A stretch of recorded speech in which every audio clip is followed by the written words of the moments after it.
Welcome to Freethinkers Living Sober Group's workshop on the Varieties of Secular Experience, Navigating AA in a Secular Way. On the last Sunday of each month, we have a different speaker or panel of speakers sharing their experience, strength, and hope for about 30 to 45 minutes on some aspect of getting, staying, or living sober in AA in a secular way. These workshops are recorded and we post the audio on our website and on our YouTube channel. Check the chat for the links to those. The chat will be open after the speakers have finished for everybody to be able to use. During the speaker portion, portion, easy for me to say, the chat function's only going to be available for the hosts to send or receive chat. We haven't asked anybody yet, but would somebody like to volunteer to read this Bill W. quote for us? If you would, just unmute and go. I can do it. Thank you. My name is In Melanie. I'm AA, alcoholic. we I are think Robin was Okay, first. Go ahead. Go ahead, Okay, Robin. Go in AA. Hi, I'm Robin. I'm an alcoholic. Hey, Robin. In AA, we are supposed to be bound together in the kinship of a universal suffering. Therefore, the full liberty to practice any creed or principle or therapy should be a first consideration. Hence, let us not pressure anyone with individual or even collective views. Let us instead accord to each other the respect that is due to every human being as he tries to make his way towards the light. Let us always try to be inclusive rather than exclusive. Let us remember that each alcoholic among us is a member of AA, so long as he or she so declares. Thank you, Robin. I appreciate that. As free thinkers, we aspire to open-mindedness and to appreciating the sharing of others, particularly those with whom we disagree. So we ask only that everyone share without attempting to dissuade, argue, or disrespect anyone else or their beliefs. As a group, we're secular. That is, we don't endorse or oppose any system of belief. We don't have any quarrel with any form of religion. And we also don't use prayers of any kind in our workshops or our meetings. Our only wish is to assure suffering alcoholics that they can find sobriety in AA without having to accept anyone else's belief or having to deny their own. After the speaker or the panel of speakers in today's case, we'll have open sharing. And at that time, we'll open the chat as well. Please use the raised hand function so we can call on people in the order that they raise their hands. I could find the rest of the. You're welcome to ask questions at that point or share your own perspective and experience on the topic or topics that have been presented by the speakers. Please do remember that this is being recorded, so you might want to keep anonymity in mind. We won't be using the video portion of this, only the audio. Today, we're presenting 3 of our own Freethinkers Living Sober members to share on their experience with navigating AA and specifically with the big book and doing that in a secular way. I'm really happy to introduce our 3 speakers who will each share for about 10 to 15 minutes and each. And after that, we'll open it up. So the first person in our order of shares, as far as I can remember, is Kat G. Is that true? Kat? Yes, I've unmuted myself. Go ahead. It's all yours. Oh, okay. Yeah, thank you. Yeah, I'm Catherine, recovered alcoholic, and I'm happy to be here. And I was with the understanding it's supposed to be maybe 15 minutes, so I'm going to try very hard to stay within that framework. Anyway, my sobriety date is September 29th, 1985. I'm a very grateful alcoholic. And I wrote an outline here because there's so much I want to cover. I'm going to try to stick with it. I started my drinking in my late teens, like a lot of people. And over time it progressed. And eventually it became a daily thing, and my life became very unmanageable. And after about well, I'll say it was manageable until it wasn't. How about that? And that took about maybe 12 years or so. And it got to a point where my only coping mechanism was drinking. Whatever happened, I was happy, I drank. I was sad, I drank. I was lonely, I was with people. I just drank all the time. That's the kind of drinker that I was. And eventually the alcohol stopped working. It was no longer helping me cope with anything. I could drink excessively and not get high. I would black out several times a week. And I became terrified because I felt like my spirit was dying, that I was no longer me, and my life was completely out of control. And I don't need to go into the details for that, but I see a few heads nodding. So in any case, but I didn't go to AA at first. I went to counseling. I didn't know anything about AA. And when I went to the counselor, she asked me if I believed in God. I found out later that she was in AA. And I thought that was peculiar, but I said, I guess, I don't know. I didn't really have any sense of or concept of that. But she urged me to go to AA. I didn't want to. She suggested I try to control my drinking, and I could say that that was a miserable failure or a great success, because I found that I absolutely could not control my drinking as hard as I tried. And it was humiliating. And so I felt pretty beat. And eventually I took her suggestions and I went to AA, and when I got there, I was desperate. I was absolutely desperate. I was afraid when I saw all the God talk and the God language. I thought, this is a cult and they get you when you're vulnerable. And oh no, if this doesn't work, I'm screwed because I don't know what else to do. And so I stayed, and I did have a gift of desperation. So I pretty much did what anyone told me to do. I went to lots of meetings. I got a sponsor. I worked through the steps somewhat through her and through the big book. I eventually became a sponsor. I did a lot of service work. I read the AA literature. So I took all these suggestions and I kind of parroted what everybody said. And I figured it didn't really make that much difference because, this is what I got to do. Then this is what I got to do. So I stayed, and I did find hope, but I didn't really get the fellowship that a lot of people had talked about because I felt that I didn't quite believe what other people believed. But I adjusted the language to suit myself. I would look for the messages and the guidance that was supposed to be there. And I kind of did this privately, and found that it really did work for me. And the same way as it would talk about only men being alcoholics. And of course I knew women were too. And I just ignored it and went for, what's the meat of it? What am I supposed to achieve here? And I like what Joe C says, that you can change the words don't mind. Anyway, I did stay sober. I kept going to meetings, I kept doing service and sponsoring, but my life was still very unmanageable. And I didn't want people to know. I was kind of ashamed. I was making unhealthy choices and in really sick relationships and all kinds of things. And I wasn't very happy. And I was still very fear-based. And at one point, several years ago, I decided to become a Buddhist. And I liked that it was a lay organization and more of a philosophy than a religion, and that there wasn't God involved.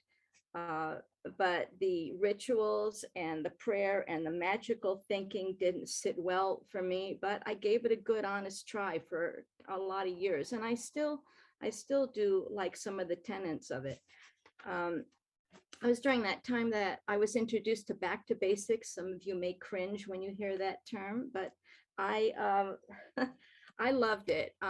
This is Wally P's program from Tucson. And the idea is that you would go through all of the steps, all 12 steps through the big book in a day, in one day, do it all, just like fly through it and get a good sense of how it works.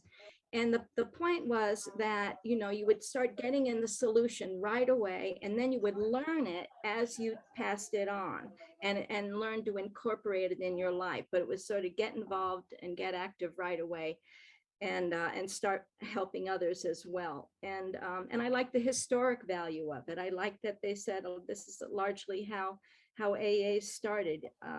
Even before they had the big book, they would work on the steps right away and try to get some kind of handle on their life. Do I hear a microphone on? Anyway. We'll get them. Don't worry. Okay.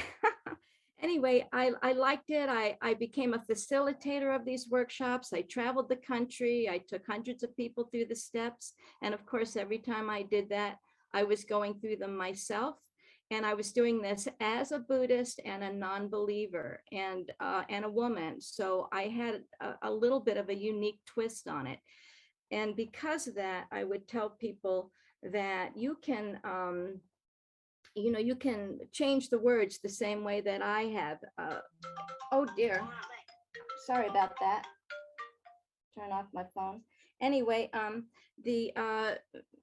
so I did this for several years, and I would tell people, if you're uncomfortable with the God talk, then do what I do. I'm going to use the terms God and he and him because I'm going to be reading out of the big book, but I'm going to be doing that out of convenience. And I want you to consider the period in which this was written and understand that, you can replace the words the same way as I did. You can use higher power, spirit of nature, love. When they asked for prayer, you can use the term seek. In any case, keep an open mind and give it a shot, and people enjoyed it. And there might even be a couple of people here that did it with me years ago. Oh, you did, Robin. Cool. Dulcie, did you? I think maybe, I'm not sure. Anyway, and I'd say the idea is that you want to become empowered. Let me make sure this phone is turned off. And find your, learn how to not be bogged down with the language and be find a way to use the principles in your life as soon as possible. So I was really saturated with AA during those years, and there was a shift that happened inside of me where I would say that it was basically, oh, why can't I get this to turn off? Wouldn't you know? Isn't that one of Murphy's laws? There we go. All right. And so the idea was that I was no longer looking for the outside things and circumstances to be good so that I could stay happy and joyous and free. But I learned that this was my personal responsibility, the quality of my sobriety. And I became grateful for what I had, and I was learning to apply the principles, and that started to make all the difference when it was up to me and not something outside of me. So I continue to value the big book and what I learned in the back to basics approach. I liked that it was a simple and clear formula to work the steps, and it was especially helpful. I've used it with people early in sobriety.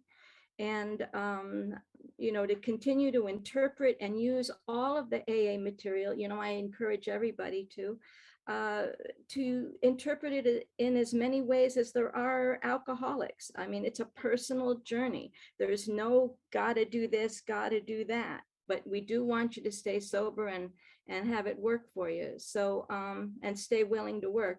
So, by sticking with AA all these years, and I've never left the program from my first meeting, I have been able to become more honest, have more integrity, be more present, have more patience.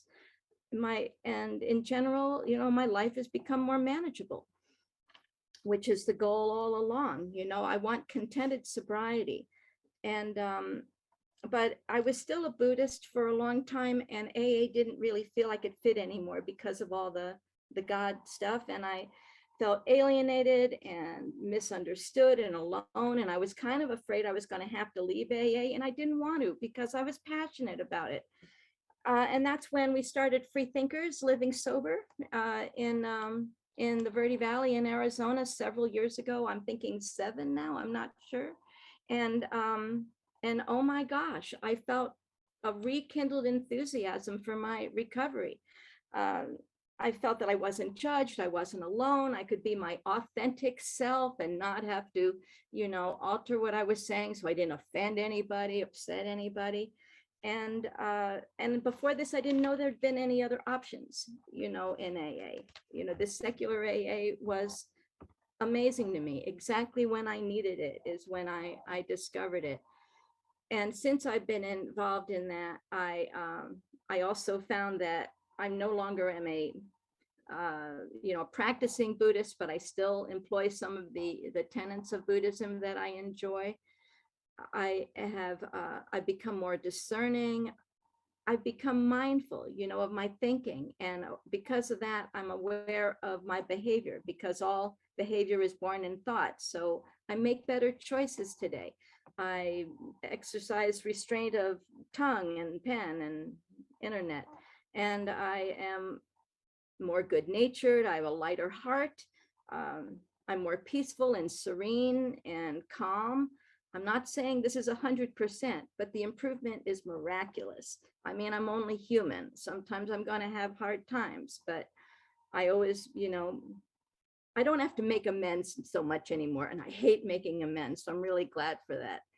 And anyway, I've become kinder to myself and to others.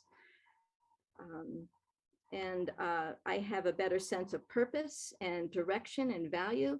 I've become a real asset to my community, which is amazing. I've learned about service in AA, and I've translated that into service outside, and try to be of service everywhere I can, but not at the jeopardy of losing my own serenity.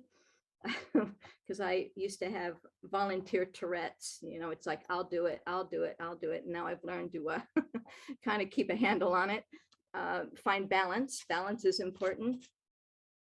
So I have gained independence by applying the principles that I've learned in AA, and I continue to do that, and through the support that I receive in the fellowship. It's very just as important to me as any other aspect of AA. And I have this self-reflection. So I basically live this awareness, it's something that's always there, always there. If I'm uncomfortable and I can't put my finger on it, I go to somebody in the program to help me see what's going on. And but this is who I am, this awareness all the time. And it's amazing.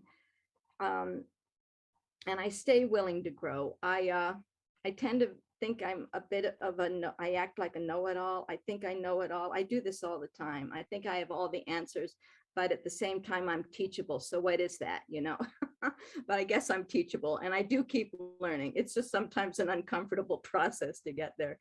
And that's okay. I don't take myself too seriously. Rule 62, right? And so I continue to work with others almost every day. And these are people with varied beliefs and non-beliefs. I meet them where they are. We talk about that a lot in these rooms, and each relationship is unique. It's not a cookie cutter formula where one size fits all.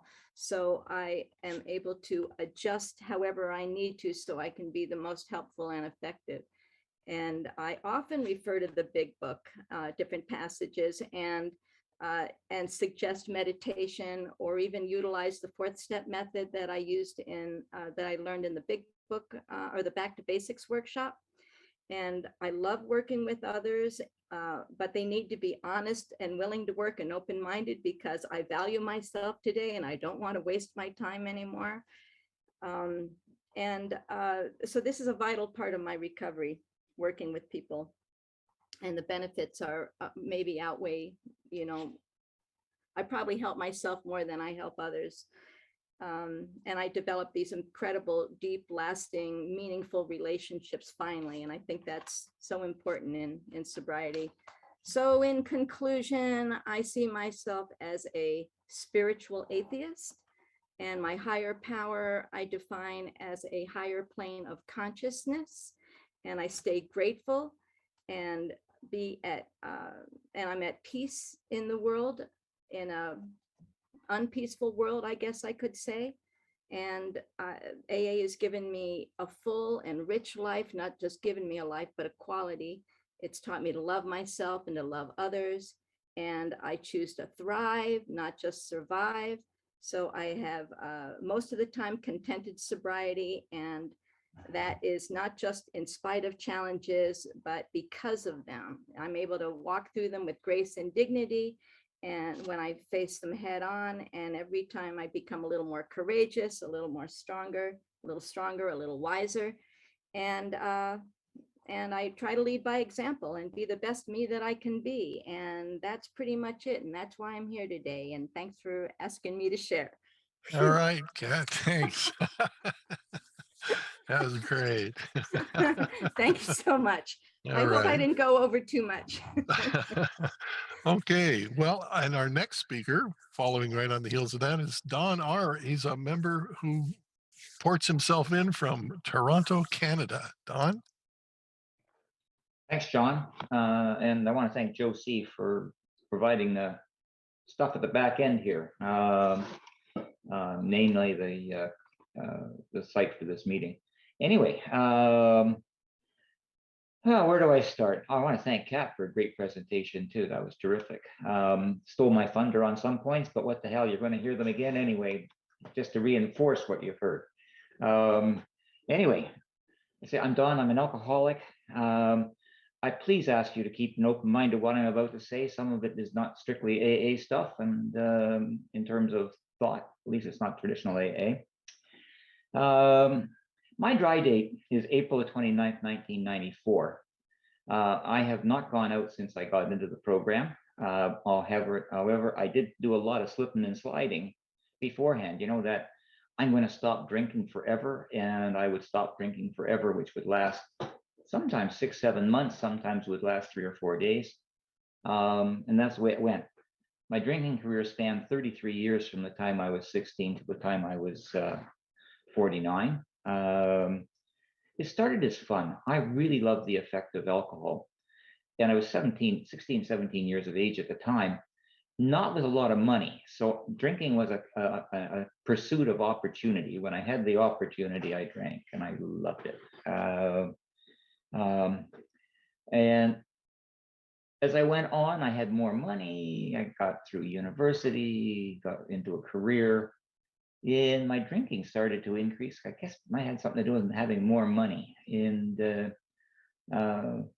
but I didn't become a daily drinker for a long time. That took a while, and but eventually it did. And while it was fun at the beginning, by the time I got to the end of my career, it was misery.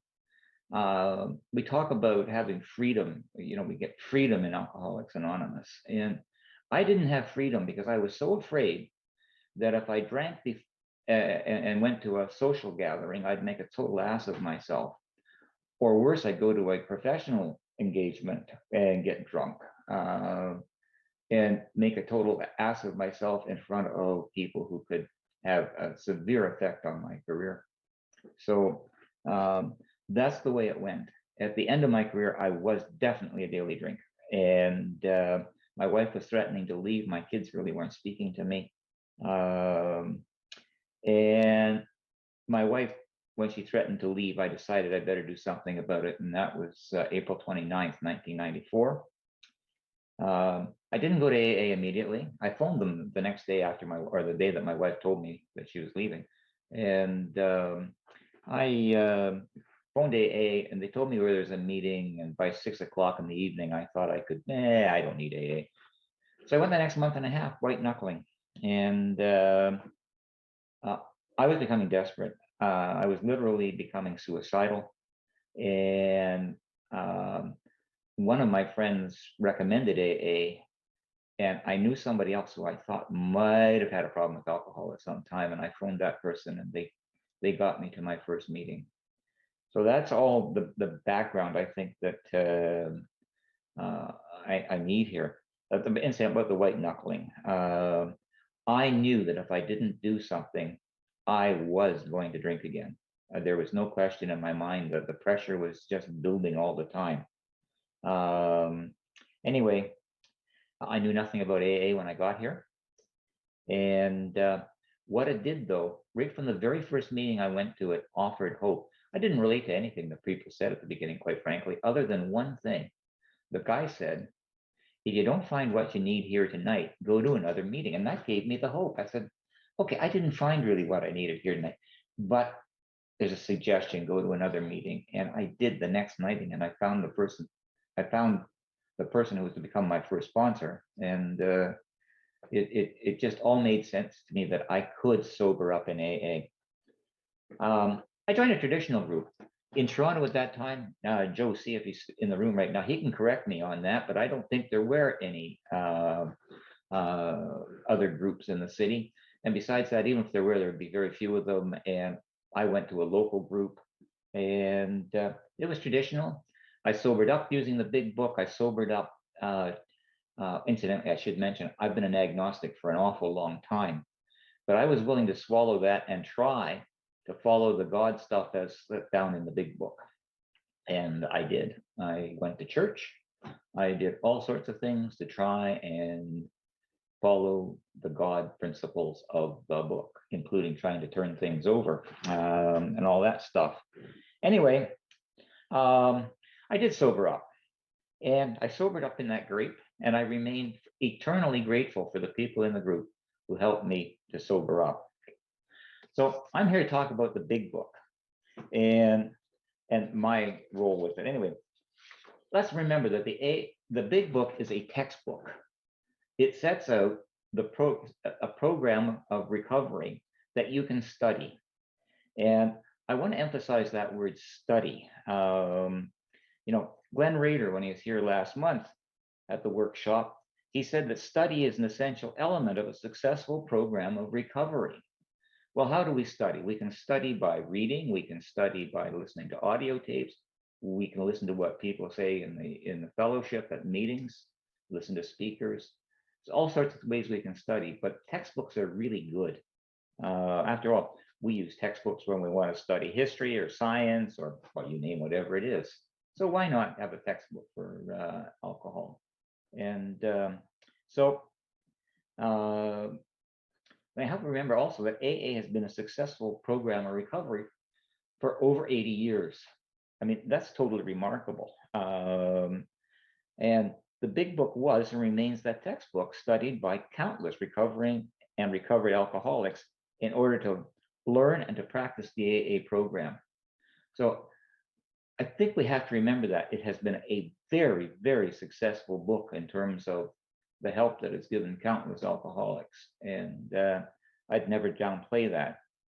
Now, it's also the only textbook I had or knew about from 1994 until COVID came along. I just didn't go and look anywhere else. And although I am an agnostic, I as I said, I tried to accept the God of the AA big book for my first, and I did that for my first few years. But, and I think this is sort of mimicking where Catherine went, in my case, by my 7th or 8th year, I realized that when my inner agnostic reasserted itself, that I could not accept that God. And that became really important to me. But I stayed in AA. I just started retranslating the book. I like the book. I still like the book. I've done several studies of it, including Joe and Charlie as recent as 2 years ago. If anybody doesn't know Joe and Charlie, 2 good old boys from the deep South. And I don't know what brand of fundamentalist Christian religion they are, but they certainly are. And,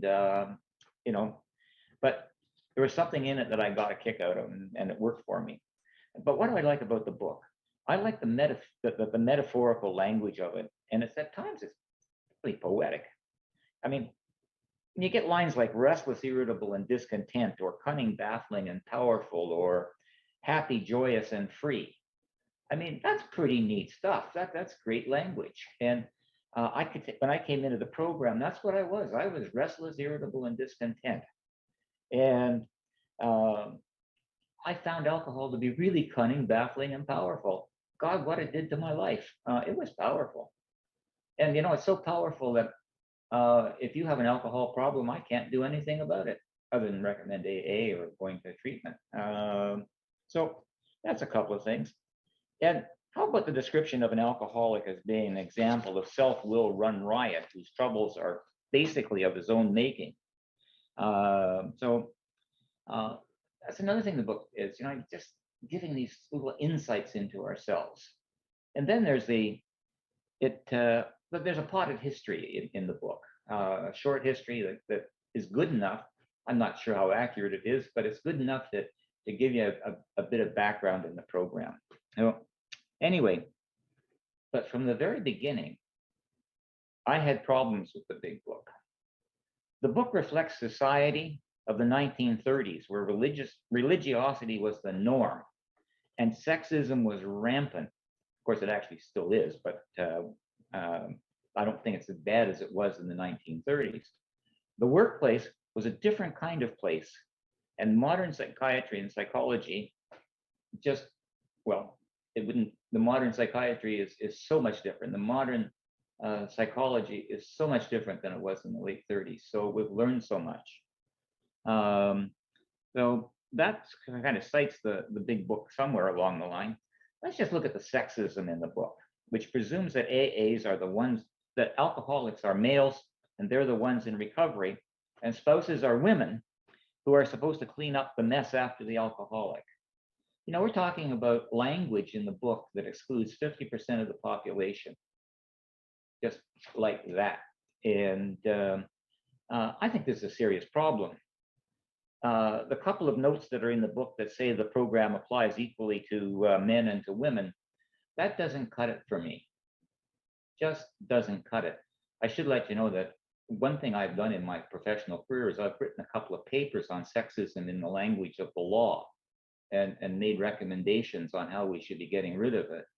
And it's not just sexism dealing with men and women, it's sexism that deal with people who are on the binary spectrum, on somewhere, you know, the whole LGBTQ plus community.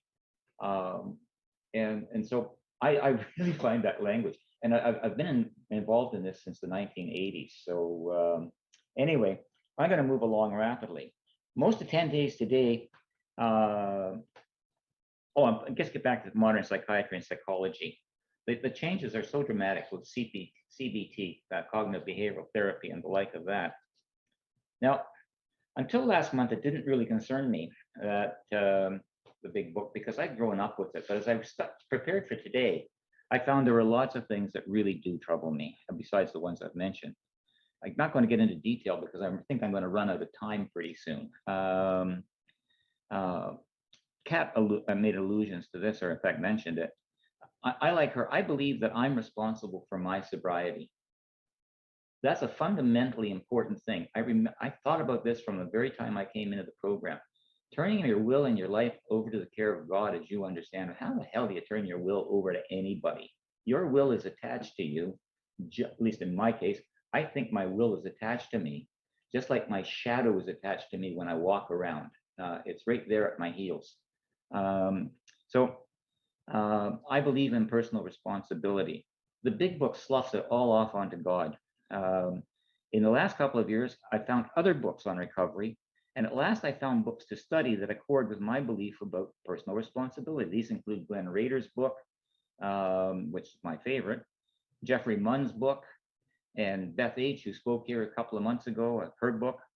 I'm going to list these books in the chat, incidentally, so you can find them. I also just rediscovered Living Sober. That's an AA publication that's available online for free. Now, I've worked through the 12 steps with two of my newest sponsees using Rader, and it seems to work. They're still sober after a year. And I recommend that they read particular parts of the book, and I hope that they'll read others. There's some good stories at the back of the book if you take a look. So I've got about 8 points to cover to get to the end of this. Here they are. The big book is the original basic textbook for AAs. Even though it is seriously flawed, it is still a worthwhile read, even if it's just a romp through early AA. The flaws have the effect of excluding those who are offended because of its sexism and because of its focus on God. In my opinion, this totally violates the third tradition, which in long form reads, our membership ought to include all who suffer from alcoholism. We may refuse none who wish to recover, nor ought AA ever depend on money or conformity. Any 2 or 3 alcoholics gathered together for sobriety may call themselves an AA group, provided that as a group they have no other affiliation. 3, I need at least one textbook so that I can engage in an ongoing study of and reflection on the AA program. 4, I still use the big book, but not as my primary textbook. While I still use it, I don't think it's essential that others do. In fact, if it puts you off, put it on the shelf. Maybe someday you might get it down and give it another try. 6, I don't deny the importance of the book. As stated earlier, countless AA members have gotten sober on the book. It may be that without the big book, AA would not even exist today. There is no denying the genius of Bill W., in my opinion, in selling a bunch of drunks on the idea that they could get sober by following the simple program set out in the book. And 7, for a long time, I thought the big book should be rewritten. I no longer think that way. I now believe that it is and will be impossible forever to do that. The traditionalists will never sign off on such a project, and besides, it is unnecessary. The marketplace has spoken. I have no idea how many 12-step recovery books have been published that in fact displace the big book for secularists. As a secularist, I believe it is futile to complain about the big book and its religiosity. As free thinkers, we can accept or reject it, but it sucks the oxygen out of the room to air resentments about it that underlies the sobriety of everyone in the room. And with that, I'm just about saying thank you for being here today. I hope that I have said something you'll find worthwhile. If you disagree with me, that's fine. I have big shoulders, and besides that, I'm in Toronto and most of you aren't. So thank you very much. All right. Thanks, Don. Pretty much perfectly on time. All right. And our last speaker is one of my favorite speakers of all time, Suzanne. She's Hi, can you hear me? I can hear you. Okay, hi. Hi, everybody. My name's Suzanne. My sobriety date is August 31st, 2017. Freethinkers Living Sober is my virtual home group, and I have a local home group here in Merridale, New York State. I obviously, I want to thank, Kat and Don for their shares, and I'm obviously a little intimidated speaking after them because they're sober a very long time, and I'm, 4.5 years sober. That said, I'm still pretty close to the disease, so I remember quite well what it's like to get sober, for those of you who are newer like me. I remember the anger, the confusion, the cravings, and I remember hanging on really tight to everything I had inside me not to drink until the meetings in New York State where I got sober started, which was not until 8 o'clock at night. During my first 30 days of sobriety, I was here in New York before I went back to Arizona, and I've recently come back to New York. Anyway, I spent the days I got sober on a farm here in New York State, in my brother's farm where he does not live. It was isolated. It was in the woods. I was very much alone. I'd never tried to stop drinking. I've drank since I was 13, and I didn't find AA until I was a week away from turning 48 years old. So I have a pretty long drinking career, and I never went to AA, never considered it, didn't know anything about it when I got here. And the meetings, I went to 3. It took me 5 days to stop drinking, and 3 meetings to decide I wanted to stop drinking. And what I needed was those meetings every night. They felt like medicine, and they still do. I needed to let my ego be demolished. I needed to accept that I was an alcoholic, that I could never drink again, and I needed to ask for help and accept that help. And when I finally did, I was gifted a big book, which I still have and use. And at that point, I could actually hear, I could actually listen to the shares in the meetings. I didn't understand everything that was said. I didn't relate to everything in the meetings, and I still don't. However, I was taught to take what I need and leave the rest, and that's what I've done with the big book as an agnostic member of Alcoholics Anonymous. And I want to stress that I am a member of Alcoholics Anonymous. I feel that the big book is AA's history. It's its beginning, and it's the foundation on which I wanted to build my own program of sobriety. In those first 30 days, I read the stories in the back of the big book. That's what I started with. Just like the meetings, I couldn't relate to everything in every story, but there was always something in every story I could relate to, a feeling, an action, whatever. There was always something. And those stories got me through the sleepless nights that I had in my first 30 days and in the early days of my sobriety. Those stories got me through. I knew I wasn't alone, and all I wanted to do at night was drink, and I could pick up the big book and read those stories and not feel alone, because I wasn't ready to pick up the phone and talk to other women. I had lists, but I couldn't do it.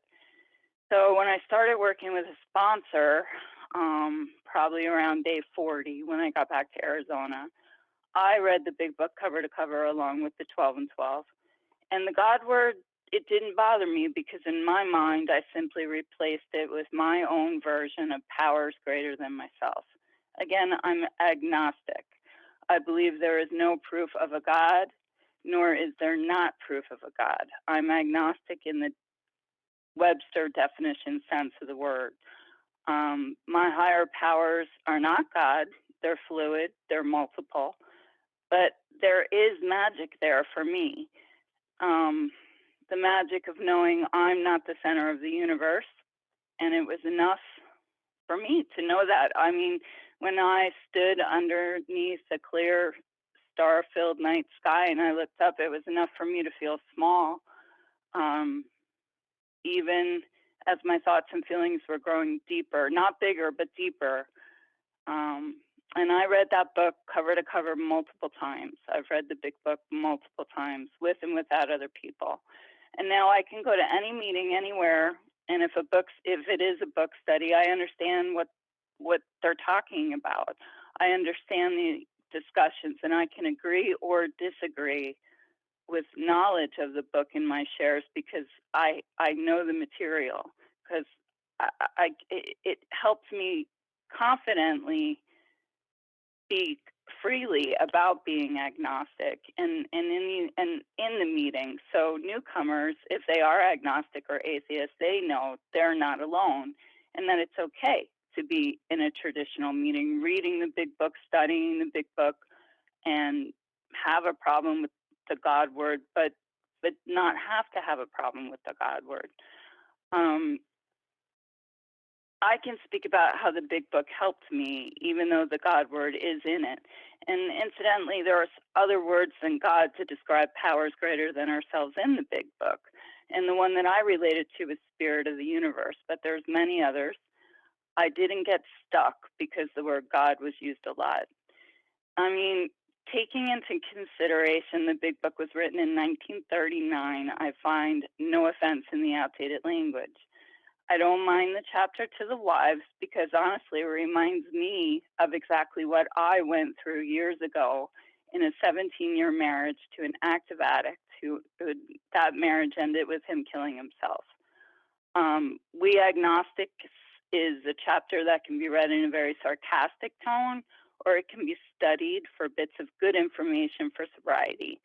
Even as an agnostic, I don't find offense in it. What doesn't work for me doesn't, but certain lines do. For example, in the face of collapse and despair, in the face of total failure of their human resources, they found that a new power, peace, happiness, and sense of direction flowed into them. Getting sober and knowing I wasn't the center of the universe did this for me.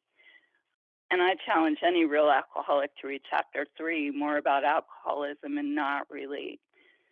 How it works contains the steps. And for me, the steps changed my life 100% for the better. I'm not a one and done with the steps. Every time I work them, I learn more about myself, more about how I can grow into a better, sober person, be more helpful to others in AA and in my community, and be kinder to myself and to the people in my life.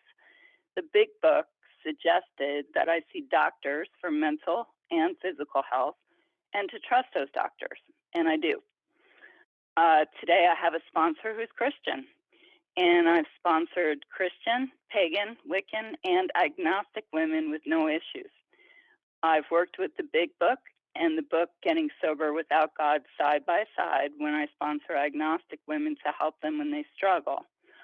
I read other literature today, secular literature and AA literature, but I still work the traditional steps with my sponsor.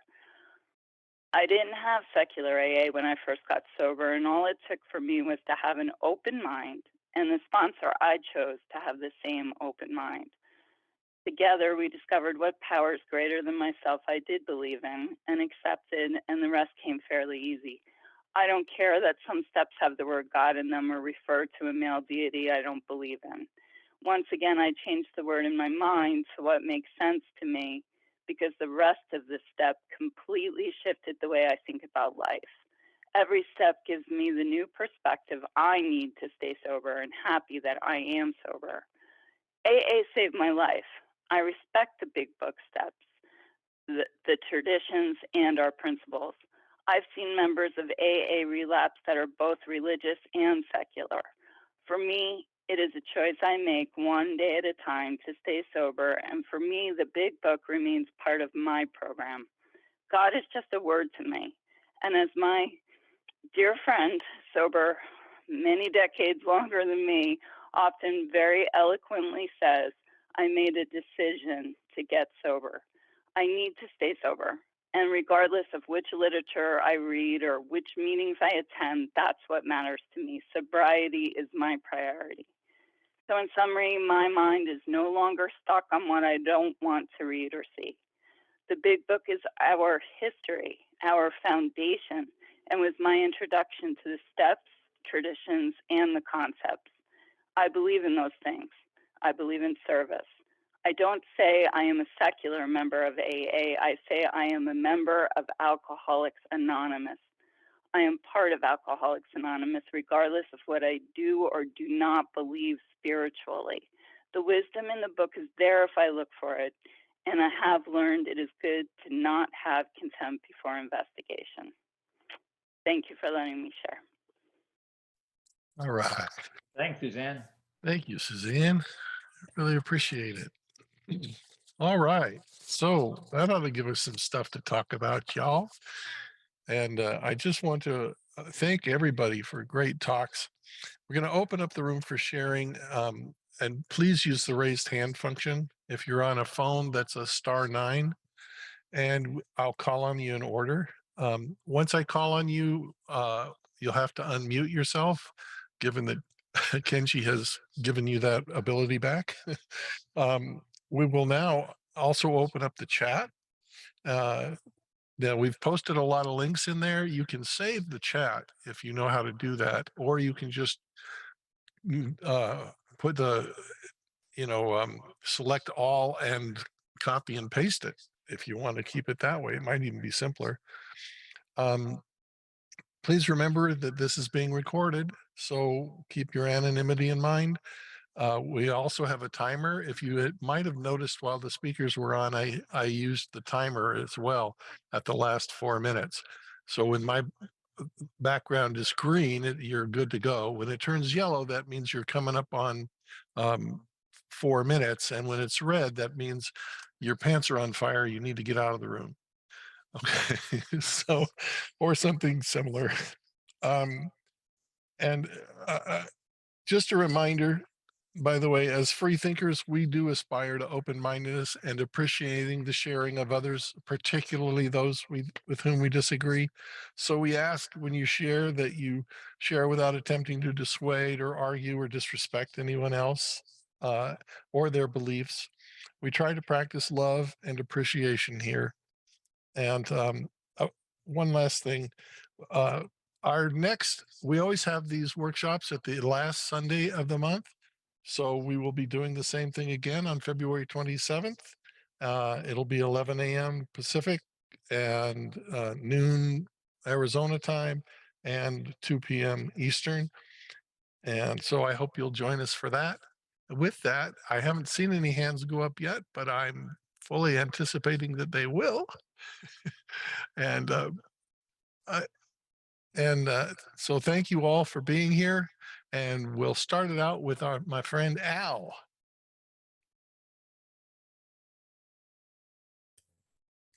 Thanks, John. Thanks to the speakers. Those were all great. We all have our opinions. We heard a little bit about the history, and we all know we heard about the fellow that comes to Bill's door and bangs on the door and tells Bill he has religion. That was no accident. That was a friend of Bill's, but he was also a member of the Oxford group. And Bill thought it was a miracle. The guy was sober. He was a stumble bum drunk. Here he is sober. And then all this can be found in Bill's story in the big book. And it's, we sort of gloss over the Oxford group. Bill was in the hospital for the 4th time. That's when he saw the bright light, found God, and never drank again. But also in that same story in the big book, the fellow was Ebby Thatcher, who was Bill's friend, came to the hospital, and Bill had him share or Ebby had Bill share a story. He had him do several things, like make a list of people he'd harmed, sit quiet and seek God's knowledge for yourself. About a half a dozen, maybe 7 or 8 things that sounded exactly like the steps, but they weren't. What Ebby was doing was carrying the message, and that message was a message of Christ. It had nothing to do with Alcoholics Anonymous. Bill even went to Oxford group meetings. Him and Lois, his wife, became members. He was on 6 months late. That was in 1934. I think when AA started was when he met Bob. Naturally, Ebby wasn't number 1. It had to be Bob, or Bill had to be number 1. So he found Dr. Bob not by accident. He was directed through a group, the Oxford group, which was very strong in Akron. And so we had those 3 people had 2 things in common. They were members of the Oxford group. They were all 3 alcoholics. Ebby could never stay sober, so they just wrote him out of the book, basically. And it was Bill and Bob. And what Bill did was genius, but it wasn't original. He adapted those principles that he talks about in his story in chapter 1 of the big book. He adapted those to his interest was in alcoholics more than Christ, the way I read it anyway. He was interested in helping alcoholics, but he thought it was a great plan. The Oxford plan, he adapted those principles. They didn't have steps, but they did have principles. And he adapted those steps to, or those principles for steps of Alcoholics Anonymous. And then the story takes off, and then he writes the big book, and I'm here to plug Secular AA. I'm a member of AA for 37 years, sober every damn day of it. But we gloss over that when we go to those meetings and you hear them talking about prayer and God. They're doing exactly what they read, what they hear. As Bill put it out, we're a small sort of subgroup here. You know, we're alcoholic or atheists and agnostics, and you know, and we fled the big book. We fled, not that we still don't read it, and there's good stuff in it, some good stuff, horrible stuff for a newcomer who comes here, thinks he's coming to a secular meeting, and and the secular meeting is a God meeting or a big book meeting. You know, there's plenty of secular stuff that we can keep in our meetings. We have all kinds of special meetings, gays meetings, women's meetings, men's meetings. Now we have secular meetings, and I'm pro-secular. Not, hey, it works fine for the God people. That's great in conventional meetings. I'm plugging secular AA for alcohol, for carrying the message for different types of alcoholics. Enough of my rant. Thanks, John. Thank you. All right. Thanks, Al. Kenji.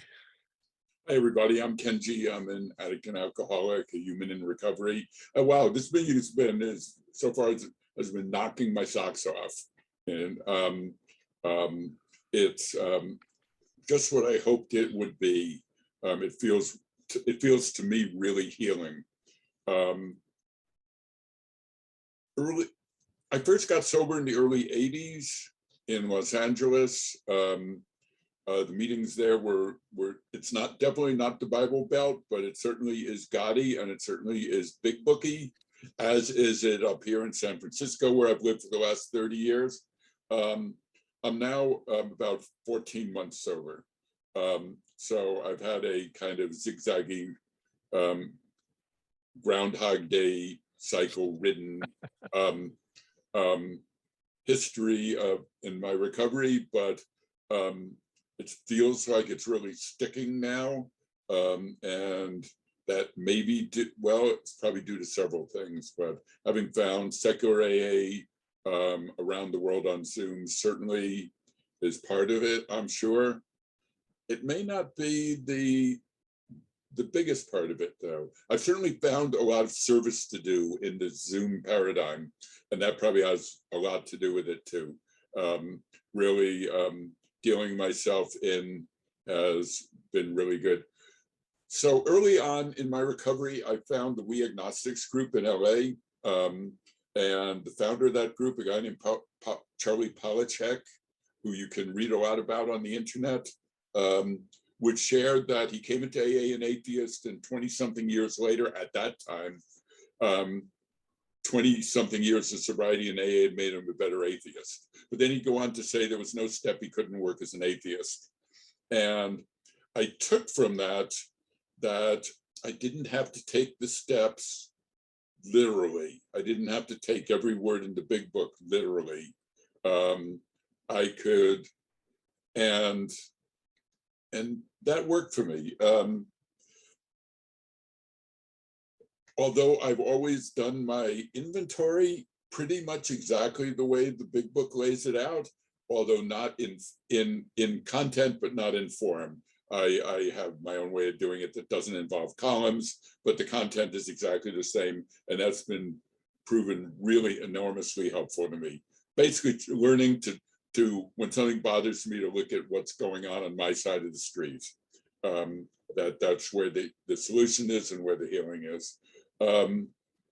I too have gotten a lot out of the big book. I know the big book really well, because even though We Agnostics was my home group for many years in LA, I've also always gone to book studies every week, up until the last year where I've been in secular AA, we don't do book studies. I was offended by We Agnostics, by chapter 4. Oh, gotta speed it up here, so I see the yellow light. In sitting in book studies and reading it again in more recent years, I don't see that much to be offended by anymore. I think there is a lot of good stuff in there.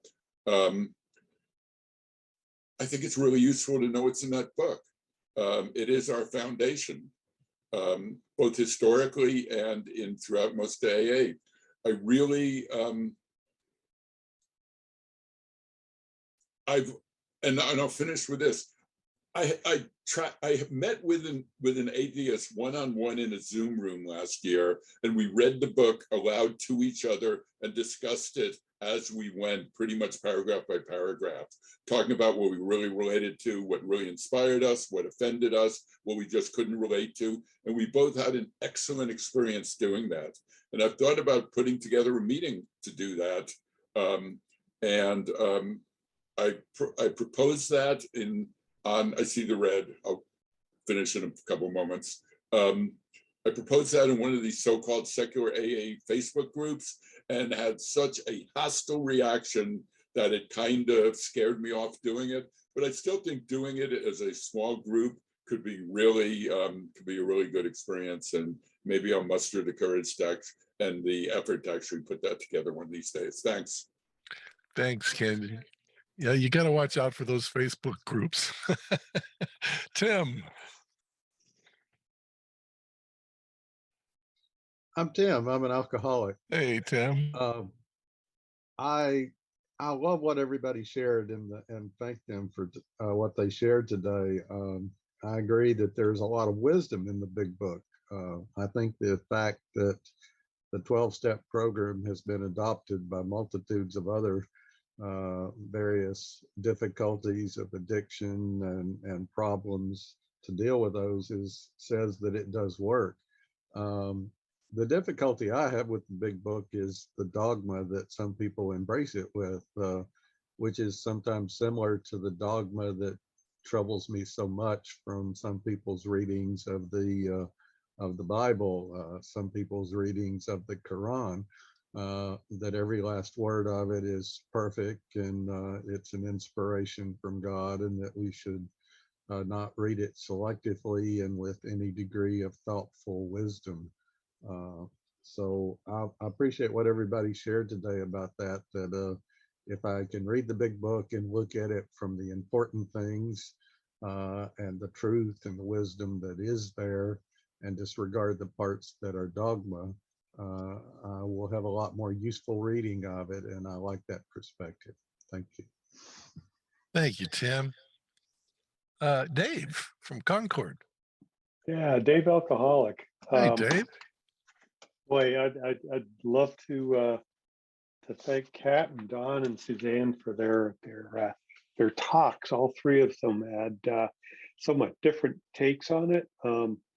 I got sober in 1996 and spent 25 years or so in traditional AA, growing up, getting sober, finding my way, and I wish that I had the ability that Suzanne seems to have to just sort of magically change the words and lose the meaning of what was written in the book, because I really did struggle for a long time with certain aspects of it. There were years when I absolutely refused to read the essay on tradition too, because it's just, I don't know, really tough going for an atheist.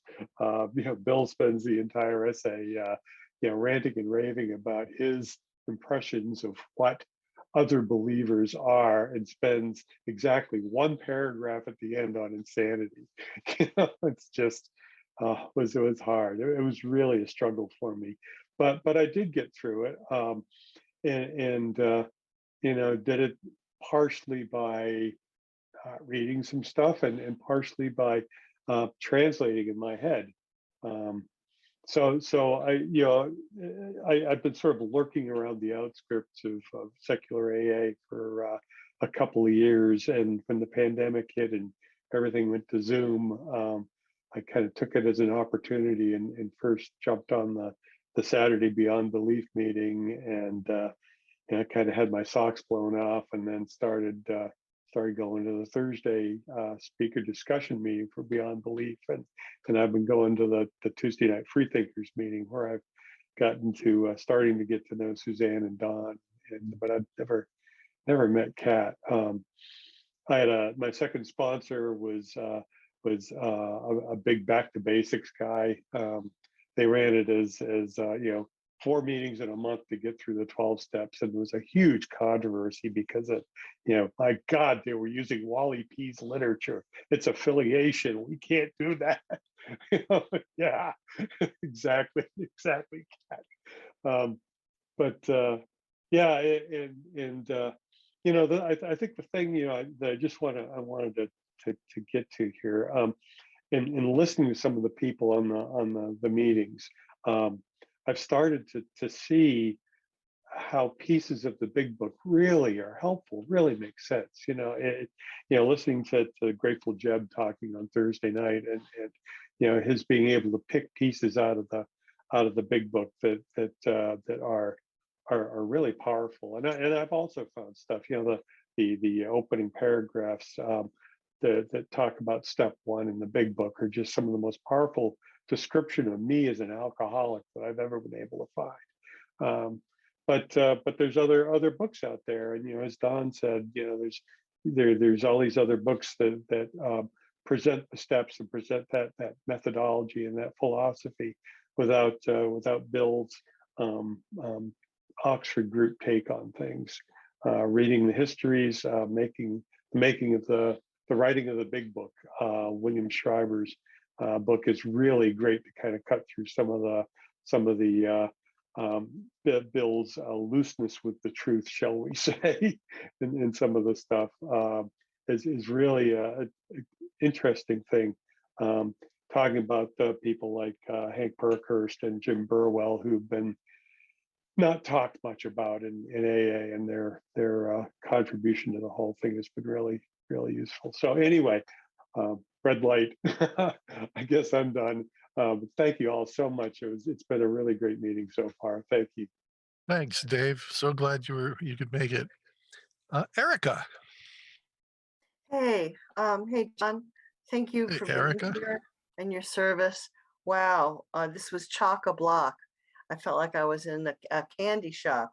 So much was said. I just sort of appreciated the thread of the reachable and teachable aspect of recovery, and and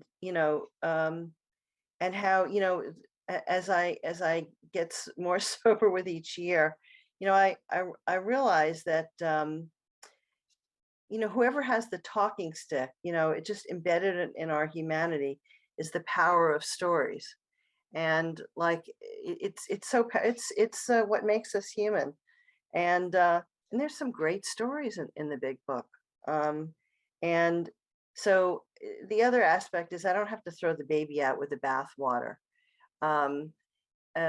So I look at all of it as usable.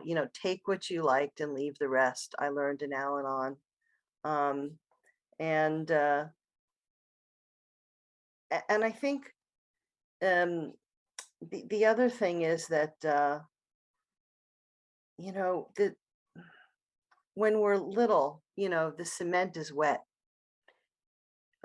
quite literally, and we get that opportunity. It's when we can learn languages most easily, and then that window closes.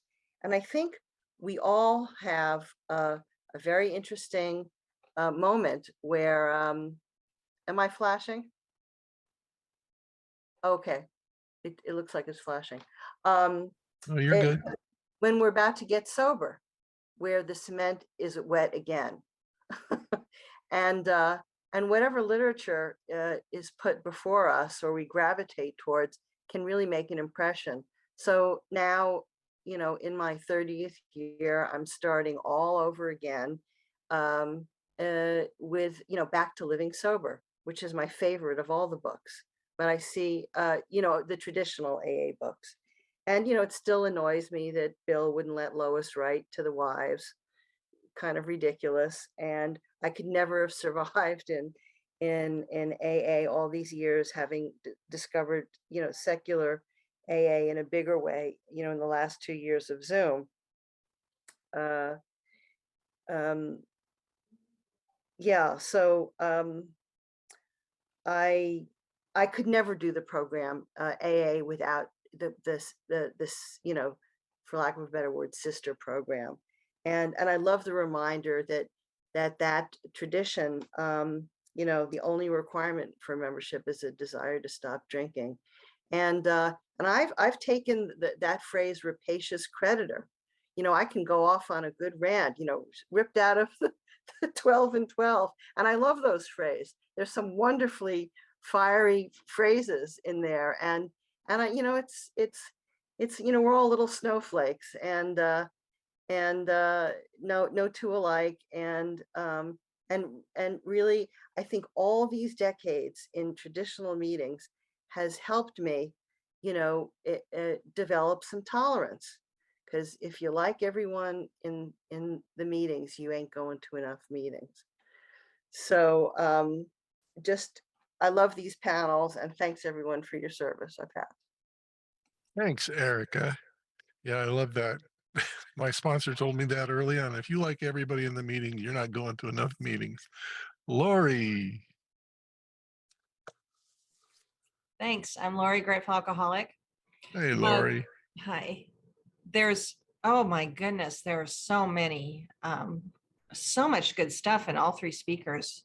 Just blown away. I made some notes, especially liked the idea of working with the Jeffrey Munn book and the big book side by side, you know, with the newcomer that's really confused. It's just brilliant. It's just brilliant. And it also kind of emphasizes that there is so much good stuff in the big book for our sobriety on, you know, for living life on life's terms. That's what the steps did for me, is to, you know, take responsibility and, you know, just plug into reality and, you know, deal with the world with my, you know, recovering alcoholism, and that it's just not going to go the way it's, you know, the way I think it's going to go. But I want to say that More About Alcoholism is probably my all-time favorite big book chapter. Every time I read it, it's a revelation to me, because I came in here as kind of a high bottom drunk. I had lots of yets, and it was starting to get bad really fast.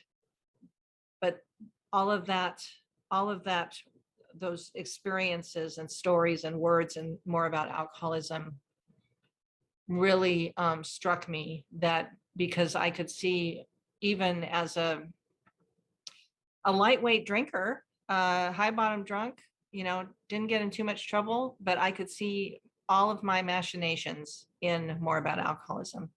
So I would definitely throw out We Agnostics.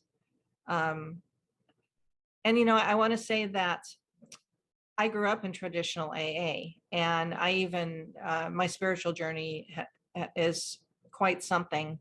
And early on in my sobriety, I joined a evangelical Christian group, and then, you know, moved away from that more into my agnosticism, but really had no problem with the language of the big book, except for the sexist language, because I'm a feminist from the, you know, probably since I was born.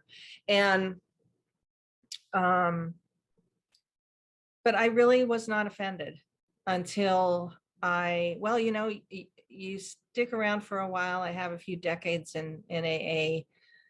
I needed something more than the dogma. And my second husband, he came out as an atheist in our traditional AA groups, and you know, the reaction wasn't good.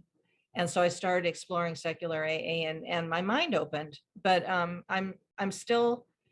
not willing to completely throw out the big book. It has a lot of good stuff in it. And I really want to thank Dawn for especially bringing up the sexism in it, because that's really not talked about or pointed out as eloquently as you did. And I really appreciate that. That needs to be talked about more. And I just want, you know, the big book is a tool and a textbook, and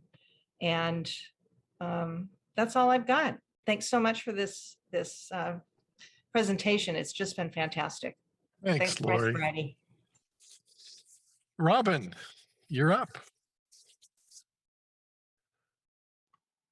Hi, I'm Robin. I'm an alcoholic. Hey, Robin. Wow, my socks were blown off too. I'm barefoot. It was really great. I mean, I was nervous for um, Don speaking after Kat, and then I was nervous for Suzanne for speaking after those two. And oh my gosh, you all absolutely knocked it out of the park. It was fabulous.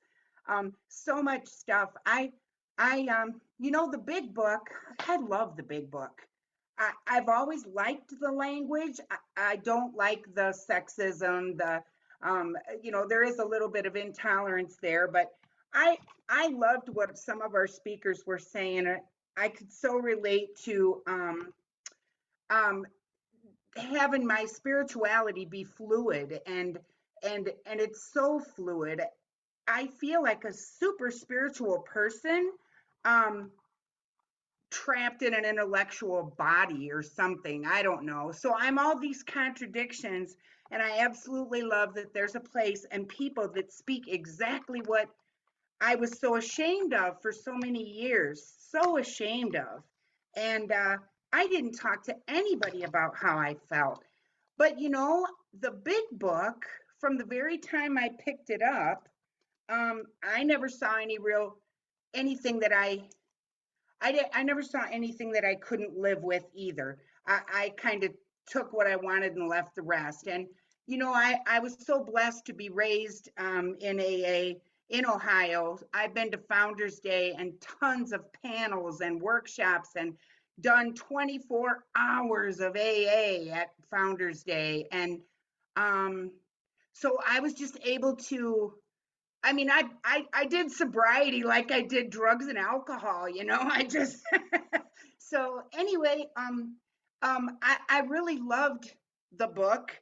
I think in 1994, when I picked up some other kinds of books, somebody told me, keep a really open mind because this lady has some crazy ideas. And so from the very first time I opened the page, that's exactly what it was. I knew I had to just kind of skip over what I didn't understand, which of course, 20 years later, I've come to believe all that stuff.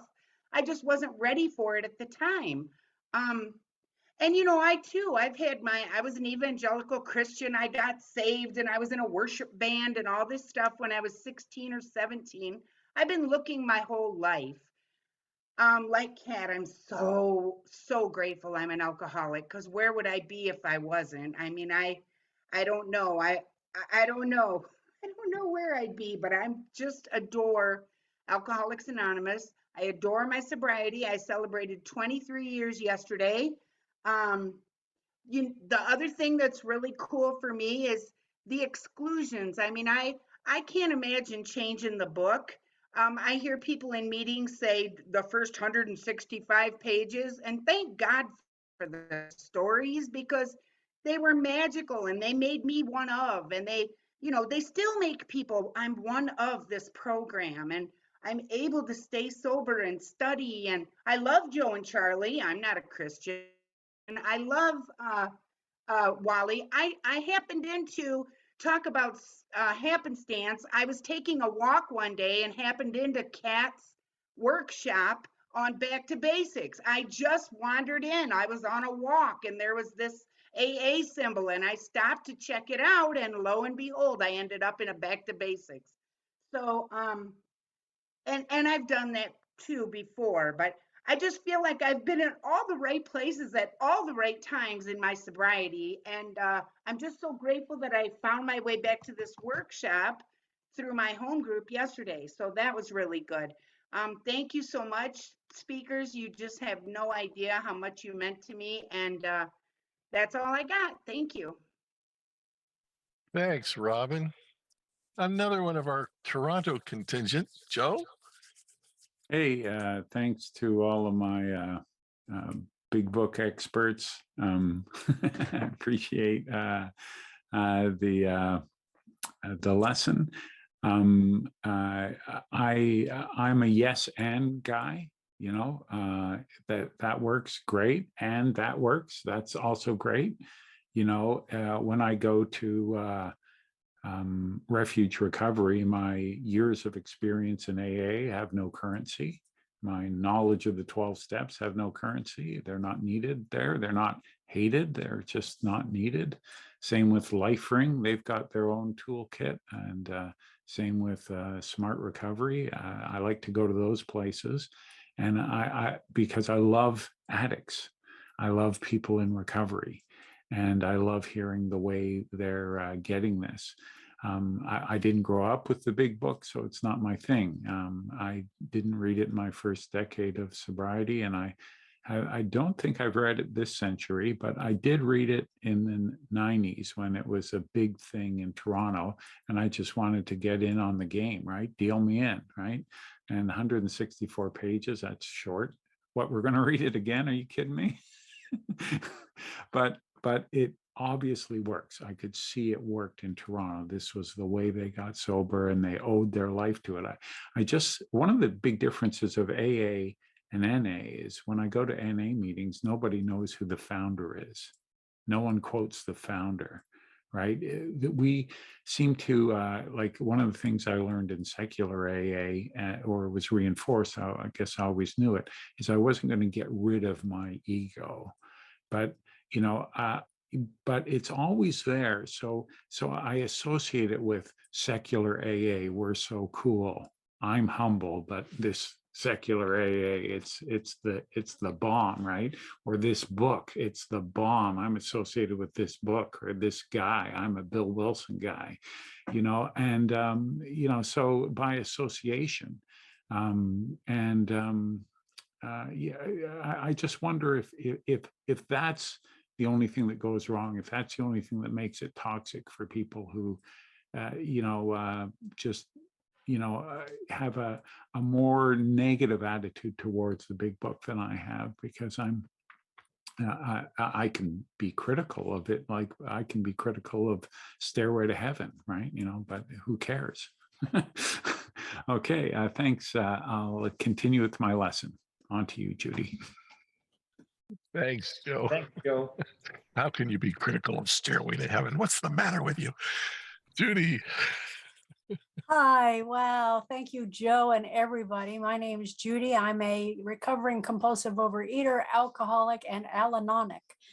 And I really have gotten so much from this today. Kat, yes, I met you over 10 years ago walking into your workshops and haven't stopped listening to you ever since. I thank you, everybody, Don and Suzanne as well. I've been so struck with gratitude listening in here. And that was the second G word I hated when I came into these rooms.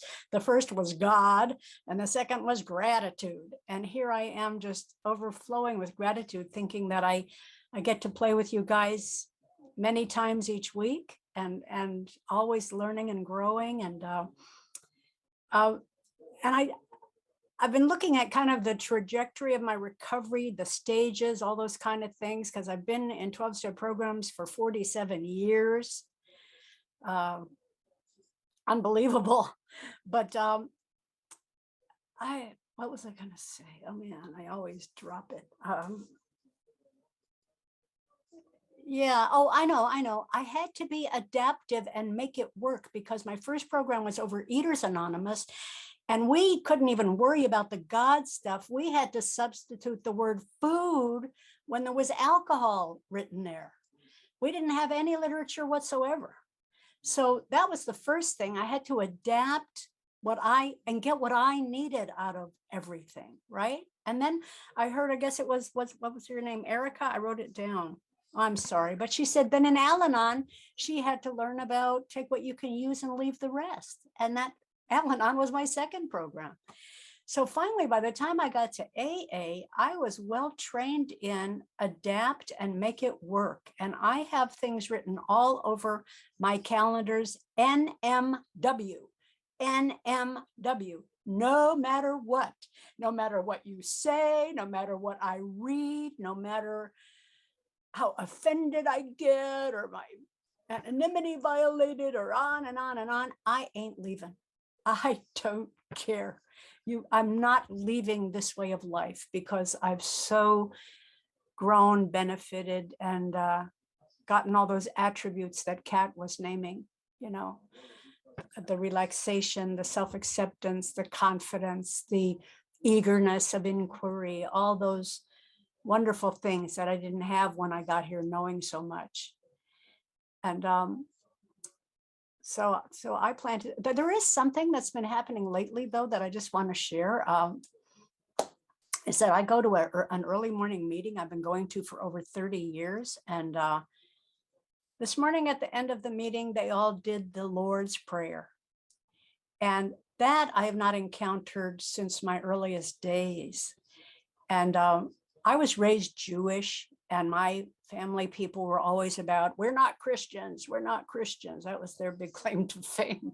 I don't know what they did believe in, but I don't know, it made me feel apart, you know, separated, like that's not my prayer.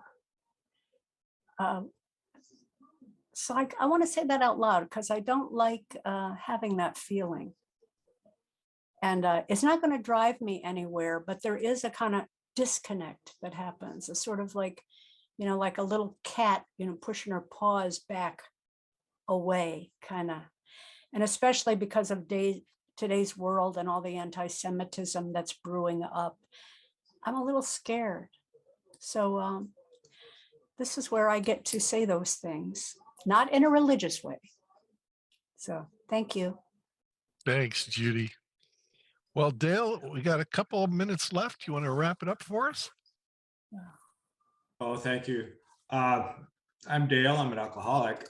Dale? I got sober in '81, and at that time it was I was very desperate. So I listened to everything they said and read the book several times and all this and that, but I never really got the God thing. I tried really hard, but I never got it. And after a year of sobriety, my sponsor fired me because I refused to pray. I haven't had a sponsor since, but for several years, I because I was kind of out as a atheist, I was kind of treated as a second-class citizen, a second-class member in AA. And that always bothered me. But in the mid-'80s, secular meeting was started in my hometown. This was in South Florida.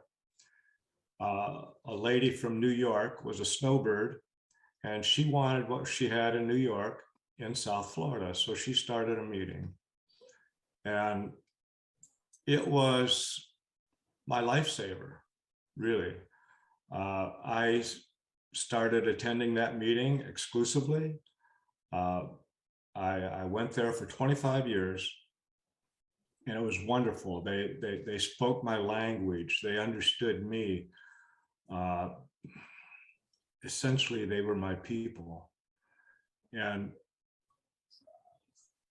we never talked about the big book. You know, it just wasn't a thing. But I've over the years, I've pretty much ignored the big book. Never thought much about it. But in 2010, I moved to another town, and they didn't have a secular meeting there, so I started going back to traditional. And I met this guy. He had like 50 years of sobriety, and I always enjoyed old timers, and because I was becoming one, I kind of, latched on to this guy because he had a lot more sobriety than I did. And I found him at a meeting. It was a big book meeting, and I popped in, and I had my old book. I forget what edition we're talking about, but printed back in the 70s. And I realized as they were reading the book that mine wasn't the same. And I asked about it, and they told me that a new book had been, they were reading out of the new edition. And I'm like, oh my God, there's a new edition? I had no idea. I was like 12 years late finding out there's a new edition. So I bought a new edition right away that day, and I took it home. I was so excited. I was so excited to find out what they had changed. And they changed nothing. Nothing. The first 164 were 0. And you can't imagine my disappointment, my frustration, my anger. Yes, I was actually pissed off. And I decided then and there that if they weren't going to do it, I would. And I sat down at my computer and I started writing. And I had no idea where I was going with this sort of thing.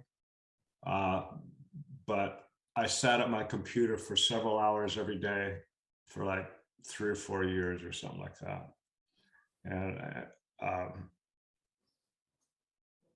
And I rewrote it. I didn't have to go through committee or GSO or A World Services, nothing, me. So it was just the way I wanted it, right? And, you know, a lot of people talked about how wonderful the book is, how many good things there are in the book. And I agree with them. There's a lot of great stuff. And I commend these guys, Bill Wilson particularly, to have the kind of insight back 80 some years ago to write some of the things he did.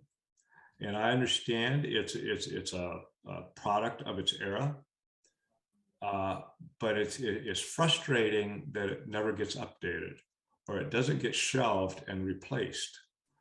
And I understand why they do that too. It's all about money. They sell millions of copies. You know, they're not going to let that go. They're not going to let that go. So, you know, I really empathize with the people. I mean, I've heard some people say they've been sober for decades, and someone said this is their first secular meeting. I'm like, oh my God, you know, I feel so privileged that I had secular AA and throughout my sobriety, the vast majority of my sobriety. And now that we have Zoom, everybody's getting on board, and we have all these new people that are discovering secular AA. Thank you. And we're not so different from all these other people. We actually get sober the very same way. We just don't do it their way. We do it our way. And John's giving me the high sign, so I'm going to shut up. Thanks.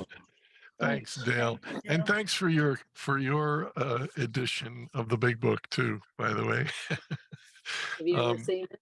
So Freethinkers Living Sober are going to have another workshop the end of February. So stay tuned. Please join us. And thank you all for being here. I want to thank especially the Beyond Belief group for providing the Zoom meeting room because it allows more participants. Also, thanks Kat and Kenji for doing the background stuff and taking care of the chat feature. The other thing I wanted to mention is that if you have any feedback or ideas for future workshops, let us know at the email address that we provided in the chat. You can copy the chat, so you'll have all of those links and everything else. And lastly, the opinions expressed here tonight are strictly those of the individuals expressing them. What you've heard here was spoken in confidence and should be treated as such. We share to help ourselves and to help each other. So we welcome everybody's experience, strength, and hope. Many of us have found that when we consider what we have heard with an open mind and heart, we often gain a better understanding of ourselves and each other. We also learn how to handle day-to-day problems better. At least I have. Members often share both trials and triumphs with each other, so let there be no gossip or criticism, but only love and appreciation, understanding, and companionship. We like to end our meetings with the